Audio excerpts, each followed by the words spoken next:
Hai, halo semuanya. Selamat datang kembali di channel @point Indonesia. Ini adalah Pointcast episode kedua. Kita akan ngebahas soal dunia periklanan ya, khususnya adalah iklan luar ruang. Nah, kali ini saya pun nggak sendiri ya, ada narasumber yang begitu spesial untuk hari ini yang datang ya. Kita akan ngebahas soal industri periklanan, khususnya nih bagian dari KRL Jabodetabek atau Transit Advertising ya. Mungkin baik Pak, boleh diperkenalkan dirinya Pak? Ya, halo, saya dengan Leza, saya dari PT Kereta Komuter Indonesia. Betul, apa kata Mas siapa tadi? Mas Masnya? Musa ya. Oh, Mas Musa. Dengan Mas Musa bahwa advertising di KRL itu memang sudah menjadi salah satu pilihan ya buat brand-brand atau activation buat berpromosi. Karena memang sejauh sebelum pandemi penumpang KRL itu di angka 1,2 juta penumpang. Gitu. Itu. Sangat berarti prospektif ya Pak. Betul banget. Karena kan memang ada target dari pemerintah sendiri itu sampai 2 juta penumpang per hari. Kami sudah ada pemenuhan sampai 1.200.000. Baik ini Betul. baru di awal sudah diberikan fakta menarik ya terkait Iya, soal betul. KRL ya. Baik. Tapi sebelum ini Pak, bagaimana kabarnya hari ini Pak Leza? Alhamdulillah, harus sehat Mas Sehat, dengan ya? kondisi kayak gini. Apalagi kan kami di KRL itu nggak ada yang namanya libur lah istilahnya. Kami tetap beroperasi kan, walaupun dengan keterbatasan gitu kan, harus melakukan tetap protokol peraturan pemerintah itu nomor satu buat kami. Makanya kami ada perubahan itu sangat-sangat terasa. Misalnya teman-teman mau naik kereta yang awalnya ya udah selama saya punya tiket saya mau kemana aja boleh kan. Boleh. Nah sekarang kan memang ada aturan-aturannya ya, aturan naik kereta yang mana balita nggak boleh naik kereta untuk sampai sama pandemi. Terus orang tua ada batasnya juga jam naik keretanya itu sih. Terus masuk kereta harus ada punya sudah divaksin ya. Iya, Kalau sekarang sih udah divaksin karena peraturan pemerintah kan berbeda-beda nih. Harus sudah divaksin, sekarang bisa masuk aksesnya dengan peduli lindungi. Betul. Baik. Jadi tetap jaga prokes ya untuk kalian. Betul semua ya, banget Mas. pastinya. Jadi kan di kereta sendiri tuh setiap hari memang dibersihin sama disinfektan, dicuci. Ketika mereka setelah keretanya beroperasi, nanti ketika dia balik atau selama perjalanan itu ada pembersihan selalu. Iya. Mungkin jadi sangat menarik informasinya. Mungkin masih ada yang takut nih mungkin ya Pak karena pandemi naik kereta. Tapi dipastikan oleh Pak Leza ya, tetap jaga prokes. Kita juga tadi ada disinfektan. Betul. Harinya ada pembersihan. Jadi insya Allah aman ya Pak ya. Aman. Ya, baik. Pokoknya kalau naik kereta itu harus sesuai dengan prokes kan. Anjuran harus pakai double masker. Misalnya yang ada kalau yang biasa ya. Kalau yang misalnya KF94 dan KN95 itu sih boleh satu aja. Satu aja baik. Betul. Jaga prokes bisa naik. Dan nggak boleh ngomong loh di dalam KRL. Iya, dalam kondisi apapun, mau ngobrol sama saya misalnya sama kayak gini itu nggak bisa. Atau kita ngangkat telepon ngomong itu juga nggak boleh. Baik. Gitu. Untuk mengurangi ya Mas ya. Betul. Antisipasi untuk COVID-19. Nah, ini menarik ya tadi soal di awal udah berbicara soal pandemi. Nah, saya ini ingin menanyakan Pak, berkaitan dengan pandemi ini perkembangan pengguna KRL itu gimana nih Pak? Iya, perkembangan ya udah tahu sendiri ya Mas, yang tadi saya sebelum sampaikan bahwa memang dari kita 1,2 juta penumpang sampai dengan hari ini itu memang ada peraturan pemerintah ketika kita naik ada batasannya. Ada batasan. Ya? Maksimum di satu kereta atau di satu gerbong itu hanya 52 orang. 52 orang ya. Iya. Jadi memang ada ketika Mas naik kereta nih dari Jakarta Kota. Di Jakarta Kota itu ada kuotanya. Berapa orang itu boleh bisa naik. Karena kan dari Jakarta Kota harus ke stasiun-stasiun lain kan, sampai dengan akhir stasiun Bogor misalnya. Jadi nanti ada stasiun Jayakarta, Mangga Besar, Tebet, Cawang sampai Kalibata. Nanti ada kuotanya masing-masing. Berarti dibatasi tadi Betul. maksimal 58 ya. 52. 52 untuk satu gerbongnya ya. Pak? Betul. Baik. Untuk semua rute ya. Baik. Nah, ini berbicara soal perkembangan nih, saya ingin menanyakan mungkin banyak Anda sekalian teman-teman yang menonton dari Pointcast ya Pak. Karena kan at Point juga kita kan sering ngebahas soal perkembangan KRL, berapa efektif berikan di sana. Nah, ini ingin langsung dari Pak Leza nih sumber utamanya nih Pak. Kira-kira nih Pak. Ya. Jumlah perjalanan KRL nih Pak per hari dan rata-rata penumpang harian ini Pak itu gimana Pak? Oke, kalau jumlah ini sekarang nih ya, kondisi sekarang ya. Kalau kondisi sekarang memang ada batasan dari pemerintah sampai jam 10.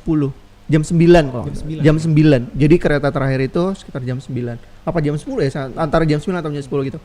Nah, itu bisa dilihat nanti di KRL Access. KRL Access karena kita punya aplikasi dan ada juga di komuter lain. Jadi setiap di media sosial kami, setiap ada perubahan-perubahan itu akan kami informasikan lewat media sosial. Di-update ya, Pak Betul, Reza. iya. Jadi Anda sekalian bisa langsung melihat secara langsung dan real time ya pastinya ya, Pak. Betul, kalau misalnya mau di KRL Access tuh bisa langsung kayak melihat situasi stasiun. Jadi seberapa padat stasiun itu. Jadi kayak bisa pesen tempat gitu loh, Mas. Booking Oh iya, booking tempat ya, booking antrian istilahnya, booking antrian dulu. Nanti kita ternyata misalnya saya naik dari stasiun Juanda ya, stasiun Juanda itu ternyata full jam antara peak hour-nya ya, ketika penumpang pada mau pulang kerja gitu kan. Ya udah berarti ini kalau saya mau on time berarti saya harus itu dulu harus booking dulu tempat. Iya gitu kan. Dari keramaian juga ya, betul. Nah, jadi kalau untuk tadi nanya rata-rata penumpang itu ada informasinya juga di media sosial kami komuter lain itu rata-rata sekarang di 300 ribuan. 300 ribuan per hari. Iya, ya, per Oktober ini. Jadi kan karena memang sebelumnya sudah ada pelonggaran dari pemerintah ya. Yang awalnya nggak yang esensial dan kritikal ya, yang harus pakai surat bla bla bla. Gitu kan. Jadi itu memang penumpang kita sangat sedikit ya Mas, sampai cuma 100 ribu sehari karena memang kita strict sama aturan itu. Ketika penumpang dilonggarin boleh menggunakan vaksin atau peduli lindungi saja gitu kan. Nah itu udah mulai naik karena kan costnya murah gitu kan. Ada subsidi dari pemerintah juga, tapi kita tetap protokol kesehatan dan buat aman teman-teman yang mau naik KRL. Betul, gitu sih. Soal protokol kesehatan pastinya kan nomor 1 ya Pak, utamanya. Betul banget. Kita menjaga itu sih. Betul baik ya. Nah, kira-kira rute yang paling banyak penumpangnya itu di mana Pak? Kalau rute yang paling banyak itu sekarang kan kita nggak cuman melayani KRL di Jabodetabek aja ya, tapi sudah ada di Jogja wilayah 6 Jogja Solo. Terus yang sudah sampai Rangkas. Kalau penumpang paling banyak itu di Bogor, tapi sekarang sudah berpindah ke Tanah Abang deh. Tanah Abang sampai Rangkas. Tanah Abang sampai Rangkas ya. Iya. Berarti Serpong, iya karena itu karena perpanjangan rute ya, penambahan rute dari tadinya cuma sampai Maja, Parung Panjang, Maja, sekarang sudah sampai Rangkas Bitung. Jadi untuk sekarang rute paling ramai deh Pak. Iya, Tanah Rangkas Bitung. Iya. Terus ada lagi yang kedua itu Bogor, antara Bogor sama Tanah Abang itu beda tipis lah. Beda tipis. Iya, Bogor kan Bogor Jakarta atau Jatinegara Bogor. Nanti baru Bekasi, Tangerang, Cibinong sama Jakarta, Jatinegara Angke Nambu, Cibinong. Jogja baik. Karena di Jogja pun sudah naik ya Mas volumenya. Itu per hari Jogja itu sekitar selama pandemi ini rata-rata per harinya ada di 7.000-an. 7.000 ya? 7.000-an, iya. 7.000 dari ya berapa sih? Dulu kan memang kalau misalnya Masnya pernah ke Jogja suka naik Pramex kan sebelumnya. Nah itu nggak semua stasiun berhenti, tapi sekarang sudah semua stasiun berhenti. Jadi pilihan untuk warga Jogja dan Solo ya. Iya. Menggunakan moda transportasi khususnya ada KRL ya, Pak Reza ya. Banget. baik. Nah ini berbicara soal tadi kan ada kita utamanya kan Jabodetabek, ada di Jogja Solo. Nah kira-kira ke depannya nih Pak, akan ada tambahan rute atau wilayah nggak nih Pak Reza? Nah kalau penambahan wilayah sih sejauh ini akan ada sih Mas. Jadi mungkin ada penugasan dari KAI bahwa kita akan melakukan pengembangan wilayah tuh di Bandung sama Surabaya, Malang. Nah itu sih untuk awal sih mungkin menggunakan KA lokalnya ya yang sekarang existing. Baik. Tapi kalau untuk di luar Pulau Jawa kira-kira gimana nih Pak? Untuk masuk ke depannya gimana?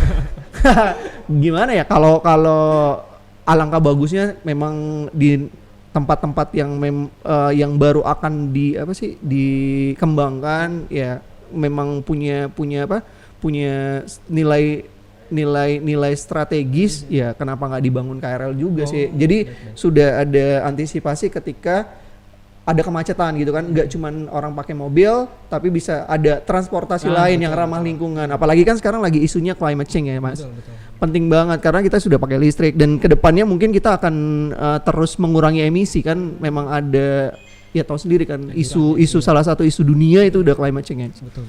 Ya Jadi itu sih. nggak menutup kemungkinan kedepannya bakal ditambah di luar Pulau Jawa ya. Bisa banget Mas. Kan? Iya. Jadi Pak Yus juga jadi membicarakan nih jadi opsi ya Pak. Jadi kita Betul. perlu menggunakan mobil pribadi atau Iya. pribadi kita bisa menggunakan transportasi umum Iya yang ramah betul. lingkungan ya. Betul. Baik, sangat menarik sekali ya. Iya.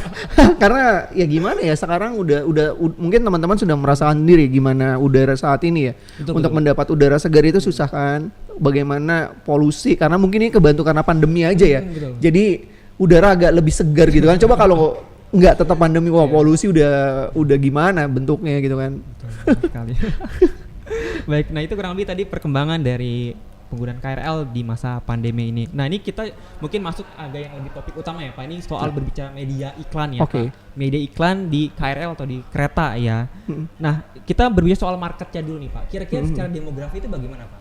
Nah, sebenarnya demografi dari kalau saya kan di sini di komuter ini udah satu dekade lebih 1 tahun. Jadi saya 11 tahun. Oh, 11 Ya, tahun ya. saya udah di komuter ini 11 tahun dan memang ketika saya direkrut pun sudah dalam di posisi ini di bagian komersial. Komersial. Ya, yang ngurusin non tiket. Jadi kita ada 2 bisnis, tiket yang sama non tiket. Jadi non tiket ini yang tidak berkaitan dengan tiket. Artinya kayak space iklan, pengembangan teknologi yang pokoknya tidak berhubungan dengan tiket. Itu sih. Nah, selama saya 10 tahun saya di sini gitu kan, memang sih ada di KRL itu dikatakan beberapa brand yang saya pegang itu berhasil melakukan promosinya. Salah satunya boleh saya sebut brand nggak? Mau merek gak sih? Boleh ya. Jadi dulu saya pernah pegang brandnya Bon Cabe. Bon Cabe itu beriklan di kami, terus mereka langsung aktivasi ya, engagementnya sama ke penumpang, dan itu langsung dikenal. Bon Cabe itu tahu dari mana? Rata-rata dari KRL. Iya. Jadi ketika ya memang sih bagusnya brand itu kalau mau beriklan di KRL tuh ada dapat experience-nya ya. Selain mereka branding di KRL-nya, mereka punya aktivasi di stasiun. Jadi mereka waktu itu branding di KRL, ketika orang-orang penumpang itu mau beli, oh ini ada Bon Cabe, bisa langsung di stasiun. Jadi first experience gitu ya Pak? Iya betul, itu salah satu brand yang berhasil. Nah sama di KRL itu sebenarnya nggak cuma bisa beriklan sih Mas. Ada beberapa brands atau beberapa brands yang melakukan promosi. Jadi kayak misalnya dia launching produk itu bisa movie, launching album. Baik. Itu. Jadi nggak cuma hanya branding tok. Branding doang. Iya. Mungkin bisa menginspirasi untuk para pemilik brand yang untuk mencoba beriklan di KRL. Betul, bisa banget. Jadi kan apalagi kalau misalnya brand-brand itu punya agency sendiri ya, advertising agency ya biasanya agency lah yang membuat sesuatu yang lebih menarik kan. Gitu sih. Baik. Tadi kan Bapak menyinggung soal teknologi ya Pak, beriklan di KRL kan karena banyak sekali spot-spot pilihan ya Pak. Banget. Ada body branding, ada hanging light, ada hand grip, ada standing panel ya, yang baru juga ada audio line ya Pak ya. Betul. Nah, itu kira-kira untuk audio line itu gimana Pak? Karena belakangan itu banyak yang menanyakan Pak di AdPoint itu Pak. Oke. Jadi memang di kita itu kan orang tuh punya indra ya Mas ya. Ada indra penglihatan, indra pendengaran, indra perasa, bla bla bla gitu kan. Jadi memang kalau menurut saya kan nggak semua ya nobody perfect lah ya. Jadi kalau orang buta hanya mereka bisa mendengar. Nah, memang sih seiring perkembangannya ke depan audio line ini menurut saya menarik ya. Menarik selain juga nggak semua orang kayaknya butuh dan nggak semua orang kayak fokus sama satu satu fokus secara terus menerus menurut saya. Jadi kayak misalnya saya di dalam kereta, lagi naik kereta, seberapa lama sih saya ngelihat iklan di situ. Betul. Setelah itu setelah hafal ya udah. Terus Nah, kan gitu ya, Pak. pindah saya, kalau mendengarkan enggak, saya bisa sambil tidur sambil memejamkan mata gitu ya istilahnya ya. Itu bisa langsung mendengarkan gitu. Kalau musiknya saya suka gitu kan. Betul. Bisa bikin relaksasi. Betul. Kayak radio malah Pak, jadi Kayak Pak. iya betul. Menyenangkan jadi Iya ya, banget, tidak mengganggu. Iya. Jadi kemarin itu memang kan nggak cuma ada audio line ya Mas. Sebenarnya kalau misalnya ke belakangnya tarik ke belakang kita juga sudah melakukan digitalisasi. Nah, audio visual yang ada TV di dalam KRL-nya. Jadi kan itu kalaupun orang nggak bisa ngelihat itu, tapi kan dia bisa mendengarkan. Jadi nggak posisinya di depan TV itu, dia bisa mendengarkan dari audionya. Baik. Jadi memang benar strategis sekali ya Pak, berikan Betul. ya. Iya. Dalam luar ada audio segala ya. Betul. Baik Banget, Mas. Jadi kedepannya mungkin ada tambahan inovasi teknologi ya Pak, kira-kira untuk KRL rencananya nih Pak. Kalau kita sih memang ada sekarang tuh memang sudah zaman teknologi ya Mas ya. Teknologi semua kita sudah berusaha, kami pun sudah berusaha mengubah dari digital, dari konvensional menjadi digital. Walaupun brand nggak melulu dengan digitalisasi gitu kan. Ada juga yang memang butuh yang konvensional atau yang sifatnya statis gitu kan ya. Jadi kalau sejauh ini sih kami akan melakukan transformasi untuk ke digitalisasi gitu sih terus Mas. Jadi nggak cuman sekarang kan kayak misalnya nanti ada audio lens gitu kan, terus ada digitalisasi bentuk lain atau memang inovasi-inovasi yang memang bisa berinteraksi dengan penumpang. Betul. Gitu kan itu bisa langsung kan kayak misalnya dengan QR gitu kan, kita tampilin QR di barcode nanti di dalam keretanya misalnya. Betul. Nanti di stasiun ujung kita bisa ngambil barangnya. Itu kan kenapa tidak ya Pak? Kenapa enggak kan kalau inovasi itu sih. Jadi itu membantu juga untuk brand activation gitu ya Pak? Betul. Baik. Iya, jadi kan enak tuh ada journey-nya. Betul. Ketika naik kereta, dari naik kereta kalau misalnya lapar gitu kan, misalnya pagi-pagi ya sarapan gitu kan, saya pesan di sini pakai QR code, scan di dalam keretanya di stasiun ujung misalnya, ternyata kiosnya misalnya ya Mas, kiosnya ada di stasiun Tebet misalnya ya udah saya Tebet saya ambil. Betul, jadi praktis ya Pak? Iya betul. Nanti tinggal di kantor saya tinggal makan gitu. Betul. Sesimpel itu kan sebenarnya, kayak itu nggak menutup kemungkinan akan terjadi sih. Baik, dinantikan ya untuk teknologi. Iya betul. Iya. Baik. Nah itu berhubungan dengan situ juga Pak. Kan selain beriklan di bagian badan kereta kan pasti juga ada di bagian stasiun ya Pak. Iya betul. Kalau untuk stasiun itu bagaimana Pak perkembangannya? Oke, kalau stasiun itu sebenarnya sama ya. Sekarang masih ada sifatnya konvensional ya. Adapun digital sudah ada sebagian digital, ada sebagian yang semi digital ya, atau gimana sih bentuknya? Yang kadang-kadang dia bisa nge-slide sendiri, berubah-berubah gitu loh Mas. Apa itu maksudnya digital juga ya? Ya kalau misalnya saya bilang tahu LED itu masih sih sebenarnya. Masih ada ya. Iya. Baik. Mungkin ya gimana ya? Apa lebih murah? Apa memang beda pemikiran ya Mas? Jadi kalau misalnya digital itu kan perubahannya cepat ya. Jadi dalam satu waktu, dalam 1 menit itu bisa beberapa iklan. Jadi kadang-kadang kita fokusnya nggak cuma di satu iklan itu, tapi kalau di di LED atau neon box, ini iklan A. Betul, banyak itu kan yang beriklan. Iya.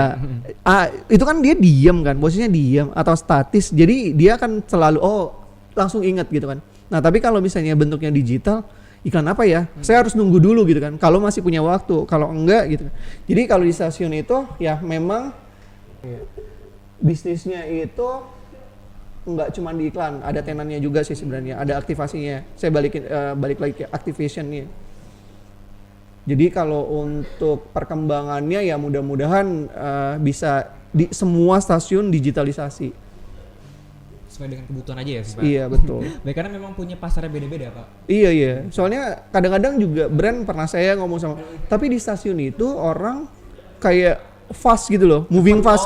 Moving fast. Saya tahu karena saya udah lihat aplikasi gitu kan, terus saya datang jam sekian, saya langsung naik kereta, udah itu saya stay lamanya di kereta gitu sih. Berarti memang solusinya kalau untuk yang moving pass itu statis ya Pak ya? Iya, moving task iya. Kalau digital itu kayak Iya, akan cepat banget kan perubahan-perubahannya betul, gitu betul. sih. Jadi memang menarik sekali nih perkembangan baik dari stasiun maupun Iya. kereta. Banyak pilihan juga spotnya ya Pak. Jadi Betul. sesuai dengan kebutuhannya. Iya, betul. Baik, Heeh. baik. Nah ini saya berbicara soal tren penumpang nih Pak. Pasti kan pandemi kan kemarin kan ada PPKM 1, level 1, 2, 3 kan pasti kan naik turun nih Pak. Betul. Kalau untuk sekarang itu bagaimana Pak? Sekarang itu tadi kan yang sebelumnya saya sampaikan di awal bahwa memang di satu kereta memang hanya 52 orang. Jadi tergantung regulasi pemerintahnya sih Mas. Selama itu dibuka atau ditambah jumlah penumpangnya secara tidak langsung nanti penumpang akan naik kan. Tapi kalau tetap di 52 itu ya udah selamanya akan di situ. Tapi sih kita harapannya ya muka pandemi sih cepat berlalu ya Pak. Iya, Karena amin. juga lebih mudah juga kita kan kalau masuk Iya. jarang-jarang gitu ya. Iya. Seperti Betul. Iya, kadang-kadang kan juga kita udah jarang ketemu nih misalnya di sama temen gitu kan. Yuk kita janjian di stasiun gitu kan. Titik temunya Temunya gitu ya, di stasiun karena kita pulang satu arah gitu kan. Saya misalnya di Juanda, teman saya di Tebet gitu atau di Cawang gitu kan. Di stasiun mana lah. Terus akhirnya saya ketemu di situ di janjian di kereta nomor berapa. Terus dari situ kalau normalnya saya bisa Iya, ngobrol iya, kan sepanjang perjalanan. enak ya. Tapi karena nggak boleh ngomong jadi kayak bahasa isyarat atau kayak jadi whatsappan doang gitu. Iya, Ya betul, percuma. Kadang-kadang kita ketemu juga Betul ya. nggak bisa. Iya. Kondisi seperti ini sih mau nggak mau ya Pak. Iya bener. Iya, Sebaiknya. sama stasiun juga sebenarnya bisa jadi tempat titik temu sih Mas. Jadi tempat meeting point karena tenannya nggak sudah banyak juga karena ada kayak ada tempat ngopi, co-working, iya. Contohnya yang Manggarai itu yang paling baru soalnya belum lama tuh kan ke Manggarai juga tuh Iya. kayak Jepang gitu Kayak ya. iya, Orang-orangnya seperti itu. iya. Bagus. Maksudnya udah ke Manggarai belum? Manggarai itu sebulan yang lalu kayaknya Pak. Belum lama sih Pak. Iya, ya baru kok Manggarai diresmiin. Baik. Jadi selain untuk transportasi juga bisa buat relaksasi ya Pak. Betul, iya.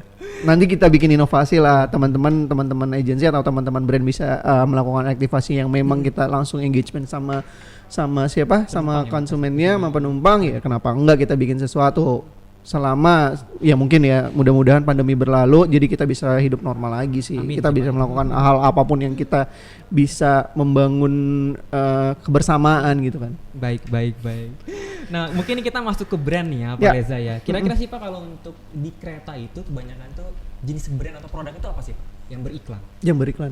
Jadi kalau ini bedanya ya masa pandemi sama sebelum pandemi. Sebenarnya kalau brand itu multi brand ya Mas ya. Multi brand semua ada dari food and beverage, terus edukasi, terus properti, terus otomotif, terus apa lagi ya? Hampir semua deh kayaknya. Hampir semua brand sudah pernah beriklan di kami. Baik. Jadi karena memang di Jabodetabek ini kan luas ya Mas ya. Kalau misalnya selama kalau saya peta ini berdasarkan analisa saya aja sama kalau ngobrol sama teman-teman brand atau agency gitu kan. Mereka bilang, "Mas, saya mau brand saya ada di middle up." Middle up maksudnya gimana? Iya, jadi brand saya misalnya waktu itu saya pegang perbankan. Jadi perbankan KTA lah gitu deh Mas. KTA dia brandnya itu nggak mau ada jalan di di planet sebelah gitu lah. Planet luar gitu kan. Tahu kan maksud saya.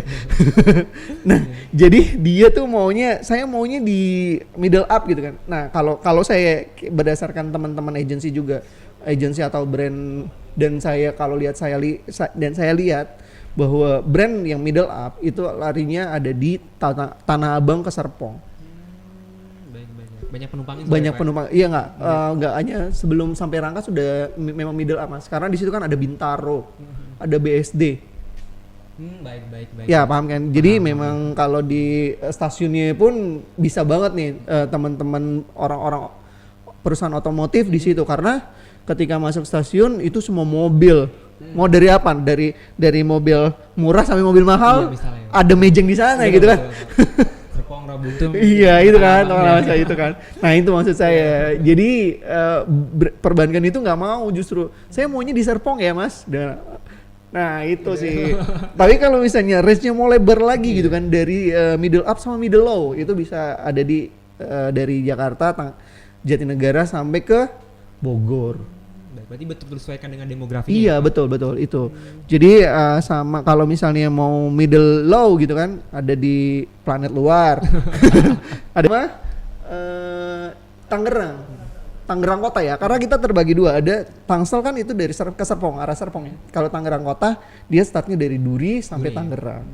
Baik. Ada Cibinong Nambu, ada gitu sih. Baik. Jadi memang ini tergantung sesuai dengan brand, memang misalnya targetnya middle up atau Middle middle low bisa disesuaikan ya Pak. Karena ada datanya juga sesuai dengan demografi yang sesuai dengan targetnya ya Pak. Iya betul. Kalau dari sisi gender itu 50-50 sih. 50-50 berarti seimbang ya Pak. 50-50 ya, seimbang. Kalaupun beda tuh beda paling misalnya 49% gitu doang sih. Kalau dari segi pendidikan itu SMA, S1 juga lumayan banyak. Jadi memang gitu. sangat ramah sekali ya Pak. Betul mas. Makanya jadi pun setiap stasiun itu punya karakter masing-masing kan. Kayak contohnya Sudirman gitu kan, Sudirman dan penumpang tuh kayak Sudirman itu semua kan rata-rata orang pekerja ya, iya, pekerja kan. Jadi ada brand, oh ya udah saya mau nyeselnya pekerja. Ya, jadi ke Sudirman. Tipikal orang sepanjang Sudirman ya, Jalan Tamrin Sudirman itu kan naiknya rata-rata mereka akan naik dari Sudirman, turun di Sudirman, nanti pulang biasanya mereka akan ke Palmerah. Naiknya itu orang-orang ke Serpong ya. Itu kalau dilihat habitnya seperti itu ya. Habitnya seperti itu. Jadi memang menjadi pilihan banget sih ya. Iya betul. Karena saja nanti brand bisa mau perbankan atau food and beverage. Betul. Sesuaikan kembali. Bisa banget.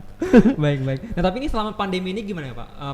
Tingkat keterisian dari iklan di spot iklan di KRL Pak. Apakah naik atau turun atau gimana nih Pak perkembangannya? Perkembangannya ya. Ya mungkin semua kalau saya lihat. Kalau kita ya, hampir semua sektor atau semua bisnis itu berdampak kan ya mas ya.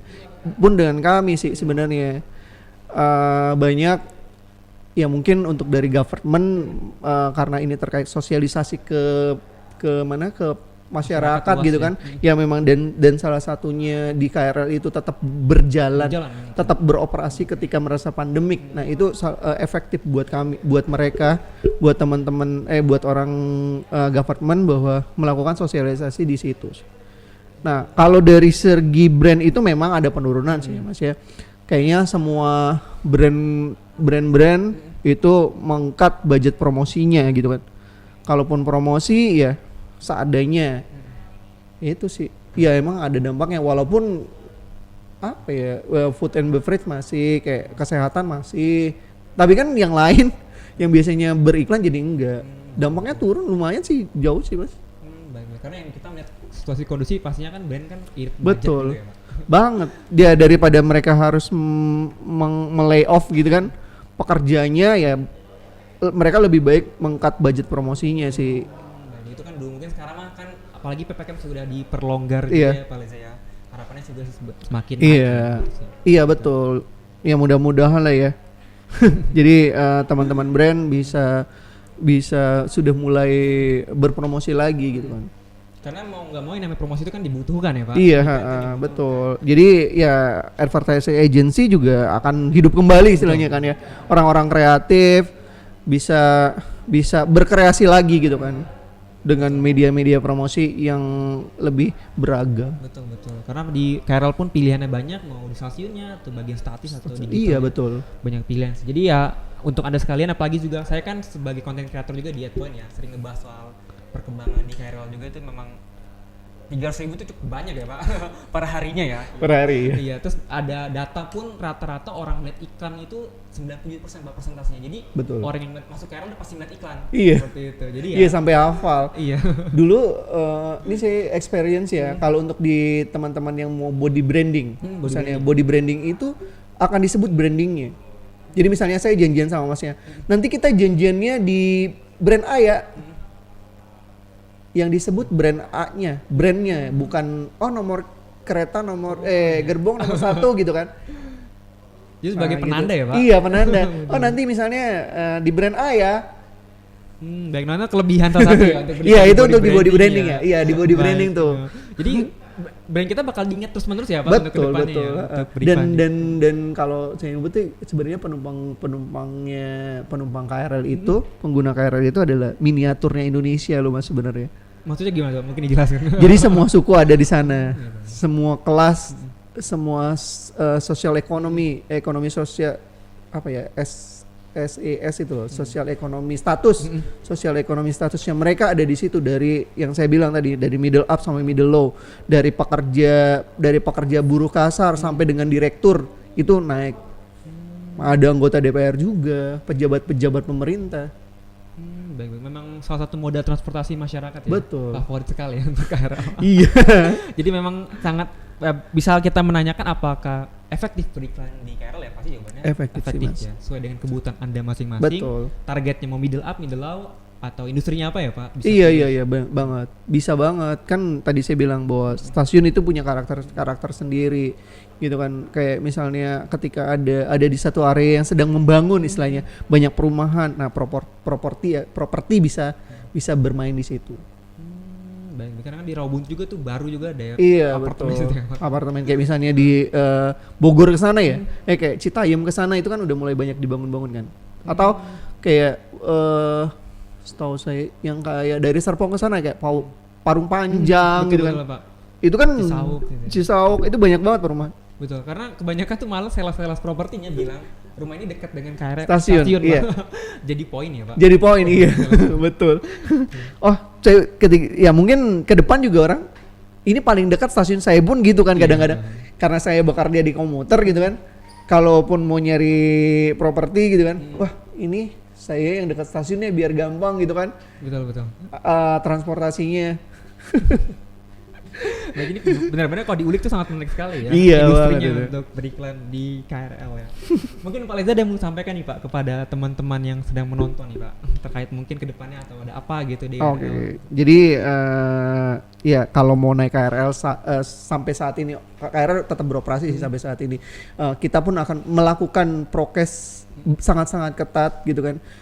Kita selalu mengikuti aturan pemerintah gitu kan. Semua itu kita lakukan ya untuk demi kenyamanan penumpang untuk naik KRL. Nah, kalau untuk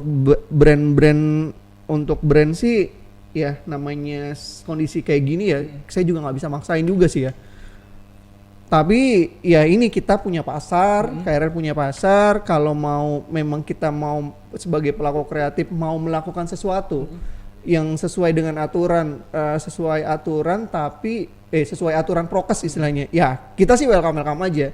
Selama itu bisa memberikan nggak hanya memberikan kami pendapatan gitu lah, istilah pendapatan, tapi juga mempromosikan produknya si brand ke konsumen dari pengguna KRL tersebut. Betul. Ya. Baik. Terima kasih banget nih untuk Itu Pak Leza ya yang sudah Sama-sama, mau mampir di Poincast. Ini sangat menarik sekali pembahasannya tentang efektivitas beriklan di KRL ya. Iya. Mungkin semoga next time bisa datang lagi ya, Pak. Oh, bisa dengan perkembangan yang lain ya. Betul ya. Dengan semua sudah kita gunakan teknologi gitu kan. Dinantikan ya Pak Leza. Iya. Baik. Terima kasih untuk para pendengar, para penonton yang sudah menonton di Poincast kali ini. Sampai berjumpa kembali di episode berikutnya. Terima kasih juga untuk Pak Leza. Makasih juga Mas. Terima kasih banyak. Sampai jumpa kembali. Your advertising experience.